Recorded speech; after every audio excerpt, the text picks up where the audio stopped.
From the harbour, you can visit the beautiful Isle of May, a national nature reserve. This jewel of the Forth is a trip not to be missed.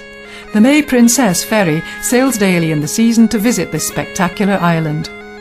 In early summer, the sea cliffs are covered with breeding kittiwakes, razorbills, guillemots and shags. Inland, eider ducks and thousands of nesting puffins can be seen. On the boat trip, you will encounter vast numbers of seabirds coming and going, and even if you're unable to land, it'll be a trip to remember. The crossing takes approximately 1 hour, including a cruise round the island to watch the grey seals basking on the rocks. On most trips you can spend 2 to 3 hours ashore, exploring this unique sanctuary, once a strategic key to the Firth of Forth.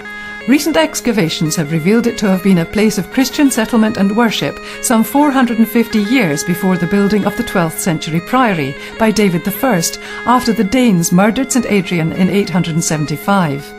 The earliest church may have housed the remains of St Etheron, which would make it the oldest on the east coast. The original lighthouse, the Mayfire Tower, is the oldest in Scotland, built in 1636. The current lighthouse was designed by Robert Stevenson in 1815 in castellated Gothic and is today remote controlled. The first lighthouse keeper was drowned in heavy seas, and the incident had terrible consequences for Effie Lang, a local witch from Anstruther, who was found guilty of raising the responsible storm and was burned at the stake.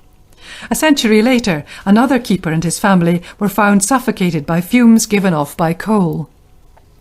The May Princess is licensed to carry 100 passengers and has an upper viewing deck and snack bar and toilets. There's a small information centre and toilets on the island, and throughout the summer months the boat is met by wardens from Scottish Natural Heritage. The May Princess leaves the harbour at Anstruther at a different time each day due to the tides.